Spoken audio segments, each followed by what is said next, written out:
various cities. But the place that we're very proud of is Washington, D.C., because it's our nation's capital. We took it from being a crime-ridden mess to being one of the safest cities in the country. But the gangs that they sent raped, tortured, and murdered American women and children. They were in all of the cities I mentioned, Tren de Aragua. And they were sent by Maduro to terrorize our people, and now Maduro will never again be able to threaten an American citizen or anybody from Venezuela. There will no longer be threats. For years, I've highlighted the stories of those innocent Americans whose lives were so heartlessly robbed by this Venezuelan terrorist organization. Really one of the worst. One of the worst, they say the worst. Americans like 12-year-old Jocelyn Nungary from Houston. Beautiful Jocelyn Nungary, what happened to her?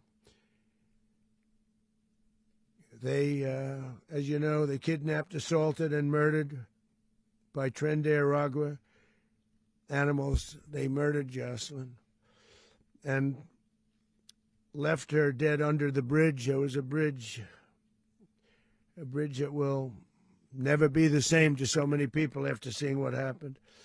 As I've said many times, the Maduro regime emptied out their prisons, sent their worst and most violent monsters into the United States to steal American lives. And they came from mental institutions and insane asylums. They came from prisons and jails. The reason I say both, they sound similar. Actually, prisons, a little bit more hostile, a little bit tougher. A mental institution isn't as tough as an insane asylum, but we got them both. They sent from their mental institutions. They sent from their jails, prisons. They were drug dealers. They were drug kingpins. They sent everybody bad into the United States, but no longer. And we have now a border where nobody gets through. In addition, Venezuela unilaterally seized and stole American oil, American assets, and American platforms, costing us billions and billions of dollars. They did this a while ago, but we never had a president that did anything about it. They took all of our property. It was our property. We built it. And we never had a president that decided to do anything about it. Instead, they fought wars that were 10,000 miles away. We built Venezuela oil industry with American talent, drive, and skill, and the socialist regime stole it from us during those previous administrations, and they stole it through force. This constituted one of the largest thefts of American property in the history of our country. Considered the largest theft of property in the history of our country. Massive oil infrastructure was taken like we were babies, and we didn't do anything about it. I would have done something about it. America will never allow foreign powers to rob our people or drive us back into and out of our own hemisphere. That's what they did.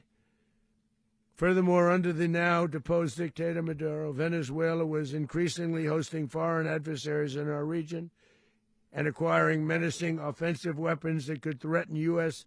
interests and lives. And they used those weapons last night. Potentially in league with the cartels operating along our border.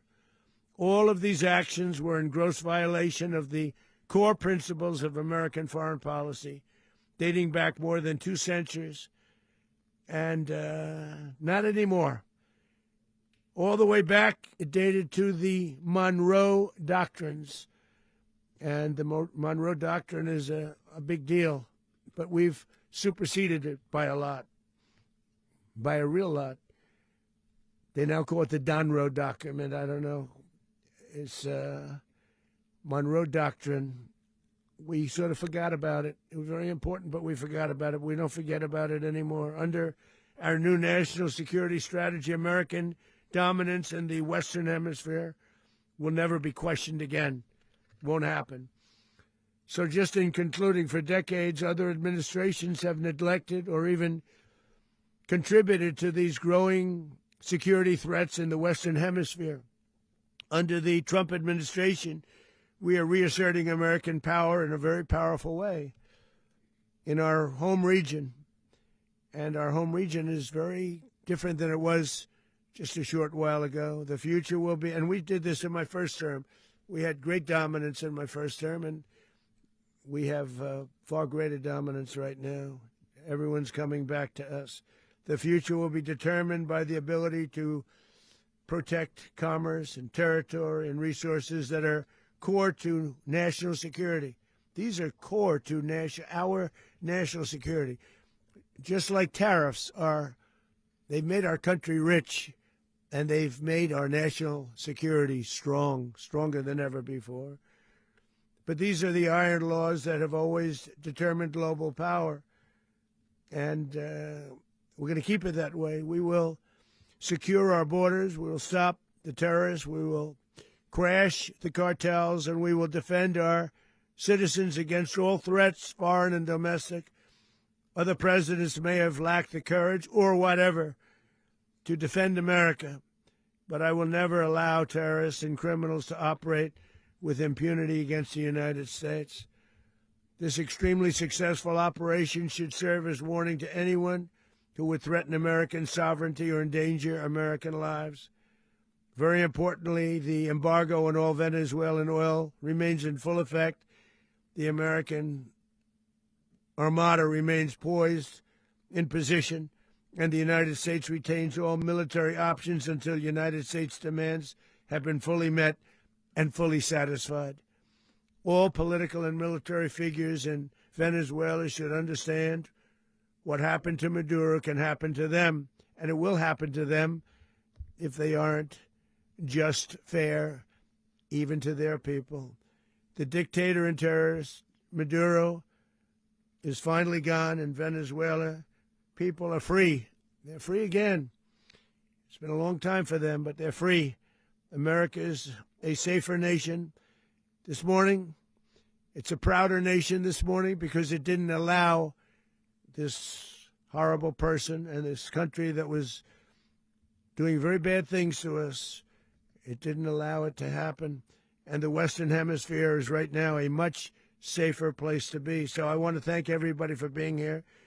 I want to thank General Raisin Kane. He's a fantastic man. I've worked with a lot of generals. I worked with some I didn't like. I worked with some I didn't respect. I worked with some that just weren't good. But this guy is fantastic. I watched last night one of the most precise attacks on sovereignty. I mean, it was an attack for justice. And I'm very proud of him, and I'm very proud of our Secretary of War, Pete Hegseth, who I'm going to ask to say a few words. Thank you very much.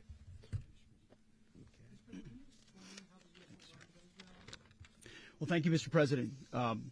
Finally, a commander-in-chief the world respects and the American people deserve. And as the President said, words can barely capture the bravery and the power and the precision of this historic operation. A massive joint military and law enforcement raid flawlessly executed by the greatest Americans our country has to offer.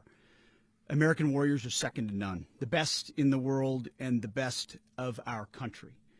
What all of us witnessed last night was sheer guts and grit, gallantry, and glory of the American warrior. I'm simply humbled by such men. And I tip my hat to our chairman, Dan Raisin Kane, and all those Americans who stood watch last night. Our warriors are the elite of America, and again, President Trump has your back. No other country on planet Earth, and it's not even close, could pull this kind of operation off. And no other president has ever shown this kind of leadership, courage, and resolve, the most powerful combination the world has ever seen. As the President said, our adversaries remain on notice. America can project our will anywhere, anytime. The coordination, the stealth, the lethality, the precision, the very long arm of American justice, all on full display in the middle of the night. Nicolas Maduro had his chance, just like Iran had their chance, until they didn't and until he didn't. He effed around, and he found out. President Trump is deadly serious about stopping the flow of gangs and violence to our country, deadly serious about stopping the flow of drugs and poison to our people, deadly serious about getting back the oil that was stolen from us, and deadly serious about reestablishing American deterrence and dominance in the Western Hemisphere. This is about the safety, security, freedom, and prosperity of the American people. This is America first. This is peace through strength. And the United States War Department is proud to help deliver it. Welcome to 2026. And under President Trump, America is back. I'd like to welcome now our chairman, Chairman Raising Cane, to give a few more details about the operation. Mr. Chairman. Thank you, Mr. Secretary. Thank you, Mr. President, and good morning. Last night, on the order of the President of the United States and in support of a request from the Department of Justice, as the President said, the United States military conducted an apprehension mission in Caracas, Venezuela, to bring to justice two indicted persons, Nicolas and Cecilia Maduro. This operation, known as Operation Absolute Resolve, was discreet, precise, and conducted during the darkest hours of January 2nd and was the culmination of months of planning and rehearsal, an operation that, frankly, only the United States military could undertake. What I'd like to do this morning is talk to you through some of the preparation and the details without compromising any of our tactics, techniques, and procedures. There is always a chance that we'll be tasked to do this type of mission again. Our interagency work began months ago and built on decades of experience of integrating complex air, ground, space, and maritime operations. While the past 2 decades have honed the skills of our special operations forces, this particular mission required every component of our joint force, with soldiers, sailors, airmen, Marines, and Guardians working in unison with our intelligence agency partners and law enforcement teammates in an unprecedented operation. We leveraged our unmatched intelligence capabilities and our years of experience in hunting terrorists, and we could not have done this mission without the incredible work by various intelligence agencies, including the CIA, NSA, and NGA. We watched, we waited, we prepared, we remained patient and professional.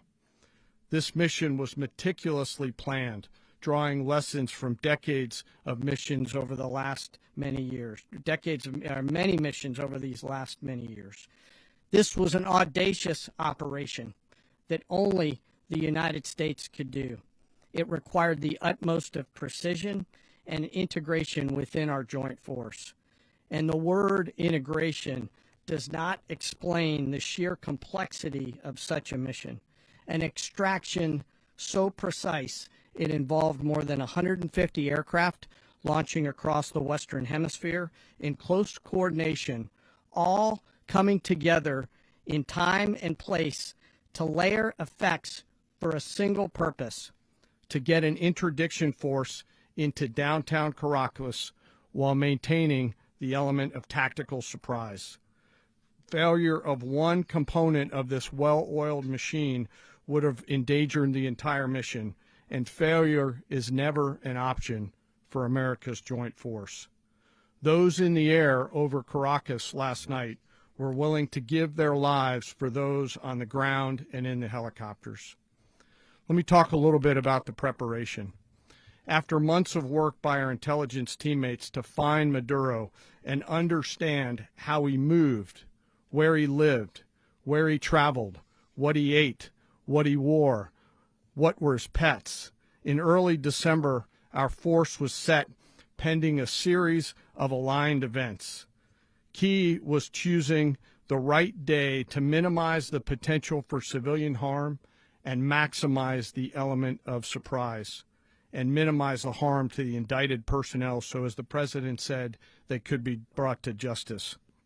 And as the President said earlier today, weather in Venezuela is always a factor this time of the year. And over the weeks through Christmas and New Year's, the men and women of the United States military sat ready, patiently waiting for the right triggers to be met and the President to order us into action. Last night, the weather broke just enough, clearing a path that only the most skilled aviators in the world could maneuver through: ocean, mountain, low cloud ceilings. But when tasked with a mission, this organization does not quit. At 10:46 p.m. Eastern Time last night, the President ordered the United States military to move forward with this mission. He said to us, and we appreciate it, Mr. President, good luck and Godspeed. And those words were transmitted to the entire Joint Force. Over the course of the night, aircraft began launching from 20 different bases on land and sea across the Western Hemisphere. In total, more than 150 aircraft, bombers, fighters, intelligence, reconnaissance, surveillance, rotary wing were in the air last night. Thousands and thousands of hours of experience were airborne. Our youngest crew member was 20, and our oldest crew member was 49, and there's simply no match for American military might. As the night began, the helicopters took off with the extraction force, which included law enforcement officers, and began their flight into Venezuela at 100 feet above the water. As they approached Venezuelan shores, the United States began layering different effects provided by Spacecom, Cybercom, and other members of the interagency to create a pathway. Overhead, those forces were protected by aircraft from the United States Marines, the United States Navy, the United States Air Force, and the Air National Guard. The force included F-22s, F-35s, F-18s, EA-18s, E-2s, B-1 bombers, and other support aircraft, as well as numerous remotely piloted drones.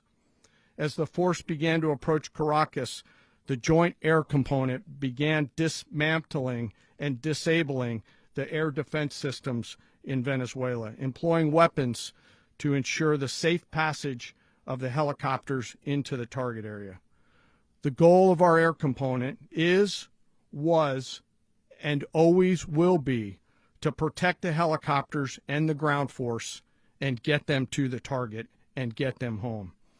As the force crossed the last point of high terrain where they'd been hiding in the clutter, we assessed that we had maintained totally the element of surprise.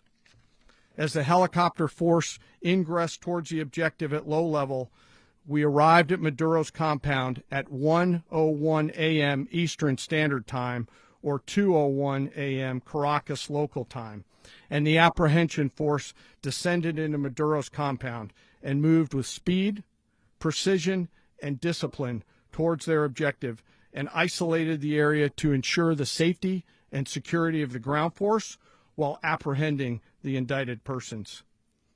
On arrival into the target area, the helicopters came under fire, and they replied with that fire with overwhelming force in self-defense. One of our aircraft was hit but remained flyable, and as the President said earlier today, all of our aircraft came home, and that aircraft remained flyable during the rest of the mission.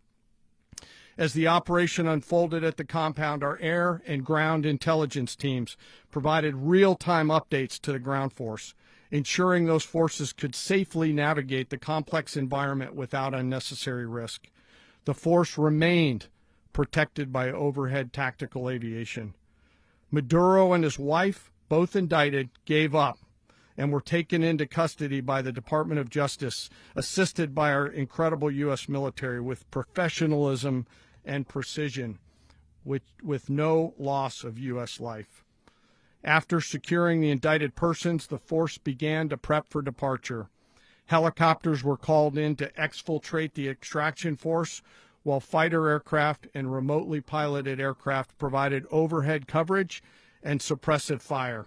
There were multiple self-defense engagements as the force began to withdraw out of Venezuela. The force successfully exfiltrated and returned to their afloat launch bases, and the force was over the water at 3:29 a.m. Eastern Standard Time with indicted persons on board, and both Maduro and his wife were embarked aboard the USS Iwo Jima. In closing, what we've witnessed today is a powerful demonstration of America's joint force. We think, we develop, we train, we rehearse, we debrief, we rehearse again and again, not to get it right, but to ensure that we cannot get it wrong. Our jobs are to integrate combat power so when the order comes, we can deliver overwhelming force at the time and the place of our choosing against any foe anywhere in the world. I am immensely proud today of our joint force and filled with gratitude to represent them here today. There is simply no mission too difficult for these incredible professionals and the families that stand by them and support them. As we stand here this morning, our forces remain in the region at a high state of readiness, prepared to project power, defend themselves, and our interests in the region. This operation is a testament to the dedication and unwavering commitment to justice and our resolve to hold accountable those who threaten peace and stability. In closing, I want to express my heartfelt gratitude to the brave men and women who executed this mission.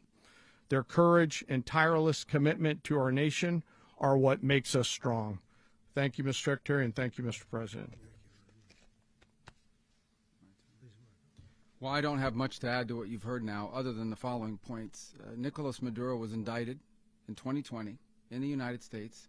He is not the legitimate president of Venezuela. That's not just us saying it. The first Trump administration, the Biden administration, the second Trump administration, none of those three recognized him. He's not recognized by the European Union and multiple countries around the world. He is a fugitive of American justice with a $50 million reward, which I guess we saved $50 million. And make sure. Yeah, exactly. But don't let anybody claim it. Nobody deserves it but us. But I want to be clear about one thing. Nicolas Maduro had multiple opportunities to avoid this. He was provided multiple very, very, very generous offers and chose instead to act like a wild man, chose instead to play around. And the result is what we saw tonight.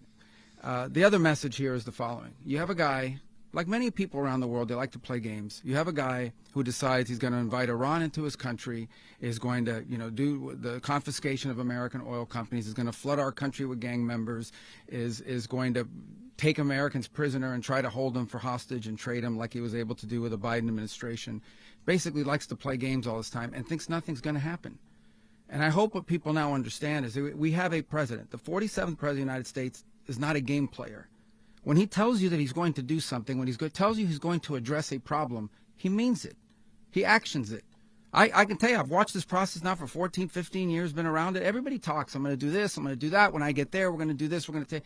This is a president of action. Like, I don't understand yet how they haven't figured this out. And now, if you don't know, now you know. Because this is the way it's going to play out. And I think people need to understand that this is not a president that just talks and does letters and press conferences. And, if he says he's serious about something, he means it. And this is something that was a direct threat to the national interest of the United States, and the president addressed it. There's a president of peace, by the way. I told you what I just said earlier. This guy had multiple opportunities to find his way somewhere else and figure out another. He could have been living somewhere else right now very happy, but instead he wanted to play big boy. And so now, he's got other sets of problems on his hands. And but I think that the message here should be for the world. Look, the president doesn't go out looking for people to pick fights with. He's not generally wants to get along with everybody. We'll talk and meet with anybody. But don't play games. Don't play games with this president's in office, because it's not going to turn out well. And so I hope that, I guess that lesson was learned last night, and we hope it'll be instructive moving forward. Is that a message for Cuba, Mr. President?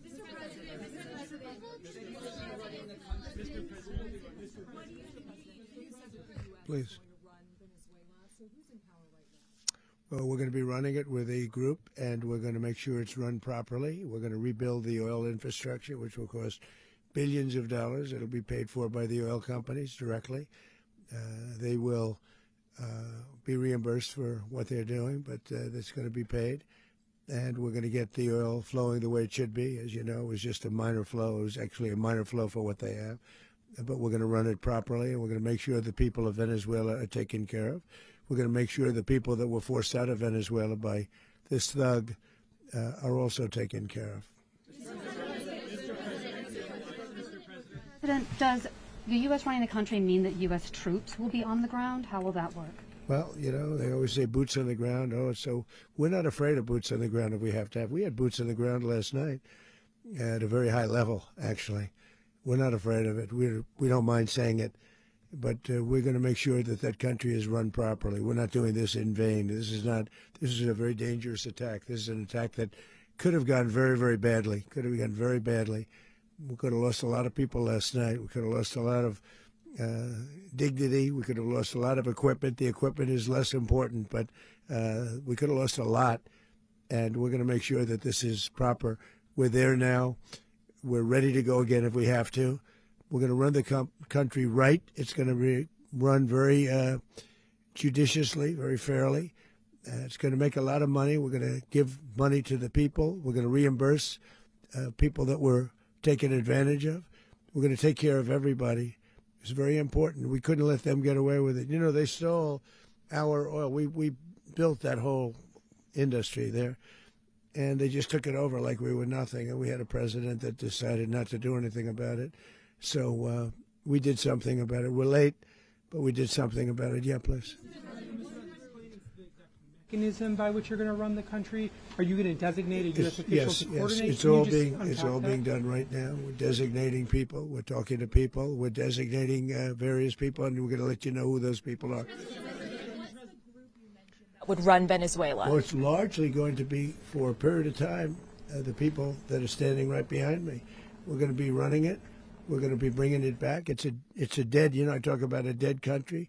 A year and a half ago, we were a dead country. Now we're the hottest country anywhere in the world. We're a country doing better than any country anywhere in the world. And it required leadership. Venezuela has a lot of bad people in there, a lot of bad people that shouldn't be leading. We're not going to take a chance that one of those people take over for Maduro. So you can look at, and others, we have fantastic people, including people in the military. So we're going to have a group of people running it until such time as it can be put back on track, make a lot of money for the people, and give people a great way of life, and also reimbursement for people in our country that were forced out of Venezuela. Rubio would be. You said earlier today that you weren't going to back Machado to come back and be the opposition leader in your Fox and Friends interview. And then you also mentioned the vice president of Venezuela. Are you going to work with the vice president of Venezuela, or how do you foresee the relationship going? I understand she was just sworn in, but she was, as you know, picked by Maduro. So Marco's working on that directly. He just had a conversation with her, and she's essentially willing to do what we think is necessary to make Venezuela great again. Very simple. Mr. President, Colombian President Gustavo Petro, a couple weeks ago, he said he's got to watch his ass. And today, he said he's not concerned about anything happening to him in the aftermath of this operation. So, just what your message is about that? Well, he has cocaine mills. He has factories where he makes cocaine. And, yeah, I think I stick by my first statement. He's making cocaine. They're sending it into the United States. So he does have to watch his ass. Mr. President, did you notify any members of Congress in advance? Marco, do you want to talk about that? Because you were involved in it. Sure. We call members of Congress immediately after. This was not the kind of mission that you can do congressional notification on. It was a trigger-based mission in which conditions had to be met night after night. We watched and monitored that for a number of days. So it's just simply not the kind of mission you can call people and say, hey, we may do this at some point in the next 15 days. But it's largely a law enforcement function. Remember, at the end of the day, at its core, this was an arrest of 2 indicted fugitives of American justice, and the Department of War supported the Department of Justice in that job. Now, there are broader policy implications here, but it's just not the kind of mission that you can pre-notify because it endangers the mission. Plus, if I could add one thing to that, Congress has a tendency to leak. This would not be good. If they leaked, General, I think it would have been maybe a very different result. But I have to say, they knew we were coming at some point, A lot of ships out there, they sort of knew we were coming. We went through. But Congress will leak, and we don't want leakers. People to watch this all play out live. What was Maduro doing when the U.S. forces entered what I assume would be his home? And also, was there any point where the U.S. was considering if Maduro pushed back or resisted killing Maduro? It could have happened. It could have happened. He was trying to get into a safe place. The safe place is all steel. And he wasn't able to make it to the door because our guys were so fast. They went through the opposition so fast. And there was a lot of opposition. People were wondering, do we get them by surprise? Sort of surprised, but they were waiting for something. It was a lot of opposition. There was a lot of gunfire. You saw some of it today. But he was trying to get to a safe place, which wasn't safe because we would have had the door blown up in about 47 seconds, they say on average, regardless of how thick the steel was. It was a very thick door. It was a very heavy door, but he was unable to get to that door. He made it to the door. He was unable to close it. Go ahead, finish. To be in the time being right now. Do you know his exact Well, whereabouts? eventually, ultimately, in the near future, he's going to be brought to New York. And where is he going to be held? Where is he going to be held in New York? Do you know? That's going to be up to the officials that do these things. Mr. President, the U.S. has something of a mixed track record of ousting dictators without necessarily a plan for what comes afterwards. Not with Did me. that weigh on your decision? Well, that's when we had different presidents, but with me, that's not true. With me, we've had a perfect track record of winning.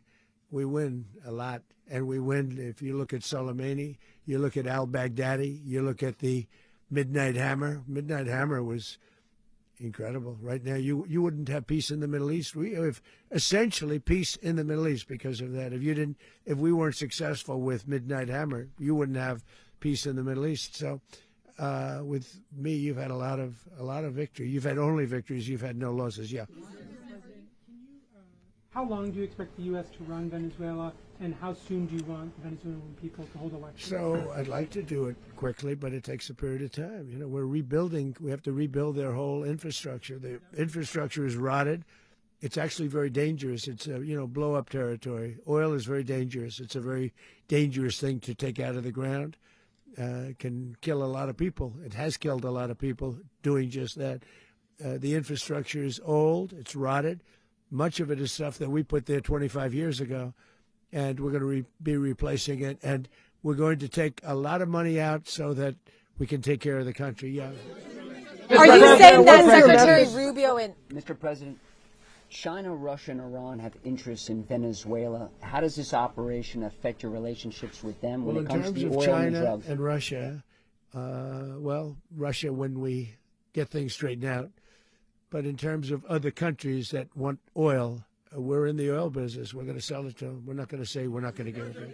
In other words, we'll be selling oil probably in much larger doses because they couldn't produce very much because their infrastructure was so bad. So we'll be selling large amounts of oil to other countries, many of whom are using it now, but I would say many more will come. Are you saying, Mr. President, are you saying that, Mr. President, are you saying that, Mr. President, thank you. What is your message to the people of Venezuela today? Of course, the civilian population specifically, they have a lot of questions. What is your message to the people of Venezuela? That you're going to have peace, justice. You're going to have some of the riches that you should have had for a long period of time. It was stolen from you. But you're going to have peace and you're going to have safety. You're going to have justice. You're going to have a country. You're going to have a real country. You're going to have potentially a great country. You know, if you go back 20 years, maybe even a little longer ago, that was a great country. And they destroyed it. Remember I said that if we lose this election, the United States will be Venezuela on steroids. That's what would have happened. Had we lost the election, the 2024 election, we suffered so badly. When you look at the border from 2020, what they did, what Joe Biden administration did to our country should never be forgotten. But if we had to go through another year of that, we would be exactly where Venezuela was. In terms, I used to say, if they win, we're going to be Venezuela on steroids, and that's what would have happened. President, thank you. Are you saying that Secretary Hegseth and Rubio are going to be running Venezuela, and will you be sending in U.S. military troops to provide? They're going to be a team that's working with the people of Venezuela to make sure that we have Venezuela right. Because for us to just leave, who's going to take over? I mean, there is nobody to take over. You have a vice president who's been appointed by Maduro. And right now she's the vice president, and she's, I guess, the president. She was sworn in as president just a little while ago. She had a long conversation with Marco, and she said, we'll do whatever you need. I think she was quite gracious, but she really doesn't have a choice. We're going to have this done right. We're not going to just do this with Maduro, then leave like everybody else, leave and say, let it go to hell. If we just left, it has zero chance of ever coming back. We'll run it properly. We'll run it professionally. We'll have the greatest oil companies in the world go in and invest billions and billions of dollars and take out money, use that money in Venezuela. And the biggest beneficiary are going to be the people of Venezuela. And also, I can't stress this strongly enough, the people that got thrown out of Venezuela that are now in the United States, and frankly, some want to stay and some probably want to go back, yeah.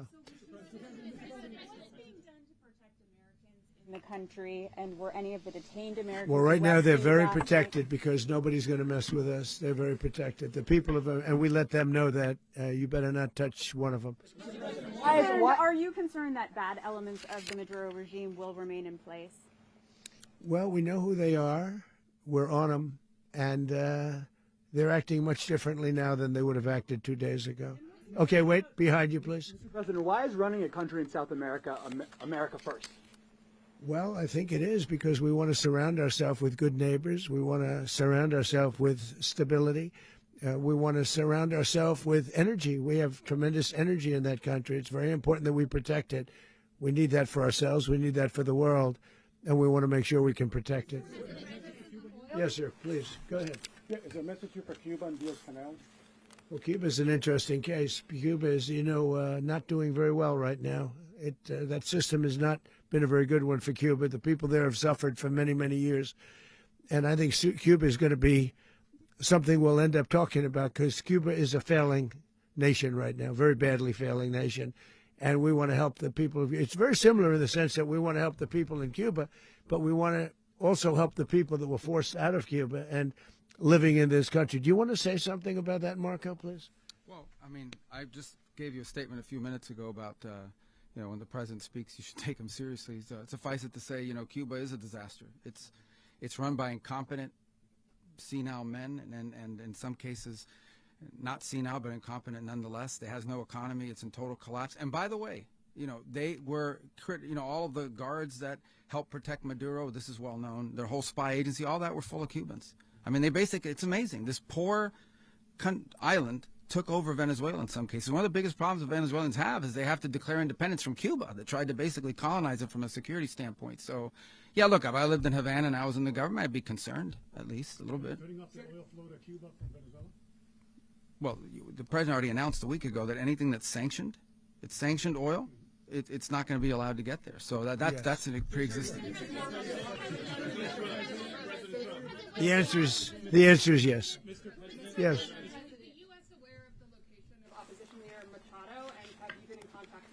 No, we haven't. No, we haven't. Mr. President.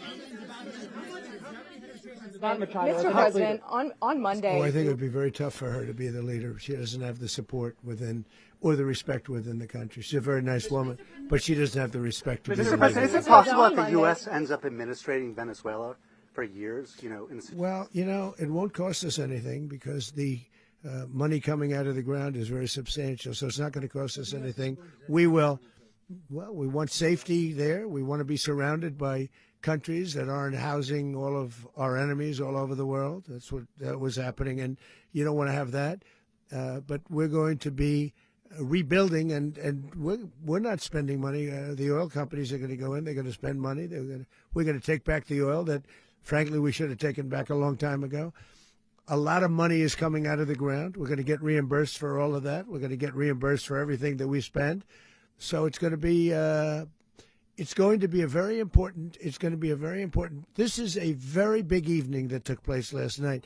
We have to be surrounded by safe, secure countries, and we also have to have energy. Very important. We have to have energy that's real energy, not where they're getting 4% and 5% of the energy out of the ground. You take a look. It was such a disaster. So what's going to happen with Venezuela, I think, over the next period of a year, is going to be a great thing, and the people of Venezuela will be the biggest beneficiaries. Going to send in the U.S. military. Mr. President, thank you. What did you last speak to Maduro about when you spoke? And is the Well, US I don't want to get war into with the Venezuela? conversations, but I did have conversations with him, and I said, you got to surrender. And I actually thought he was pretty close to doing so, but now he wished he did, yeah. You said that Maduro is responsible for drug trafficking. You recently pardoned the former president of Honduras who was convicted of many drug trafficking. Can you explain how these two situations are different? And would you ever pardon Maduro? I endorsed, as you know, the winning president, the man who won in Honduras. I endorsed the man who won in Chile. I endorsed the man who won in Argentina. And we are doing very well with that whole group. What the man that I pardoned was, if you could equate it to us, he was treated like the Biden administration treated a man named Trump. That didn't work out too well for them. This was a man who was persecuted very unfairly. He was the head of the country. He was persecuted very unfairly. And there are a number of them. And we felt that it was a very unfair situation that happened to him. He's also a party member of the man who won. So obviously the people liked what I did. And one of the reasons that was done is because of the fact that the party in power felt very strongly that that man was treated very badly. I studied it very quickly, and then I studied it in great detail. I went to a lot of the people standing behind me, and they felt that that man was persecuted and treated very badly. That's why I gave him a pardon. You referenced boots on the ground earlier. Can you just sort of button this up? Do you envision the U.S. military having a presence in Venezuela as the U.S. runs that country? No, we're going to have a presence in Venezuela as it pertains to oil, because we have to have, we're sending our expertise in. So you may need something, not very much. But no, we're going to be taking out a tremendous amount of wealth out of the ground. And that wealth is going to the people of Venezuela and people from outside of Venezuela that used to be in Venezuela. And it goes also to the United States of America in the form of reimbursement for the damages caused us by that country. So I want to thank you all very much. Thank you. Do you have one? Yes, please. You were so nice before. I'm going to give you the final question. Go ahead. Thank you, Mr. Unless President. it's a bad question, in It's which about case Putin. I'll go one word. It's about who? It's about Putin, if you want. About Putin. Well, that's Okay. always nice You had to a talk phone- about Putin. You had a phone call with him Yeah. on Monday. Did he talk at all about Maduro? Did y'all talk about this? No, we didn't. And We then- never spoke about Maduro. Are you mad at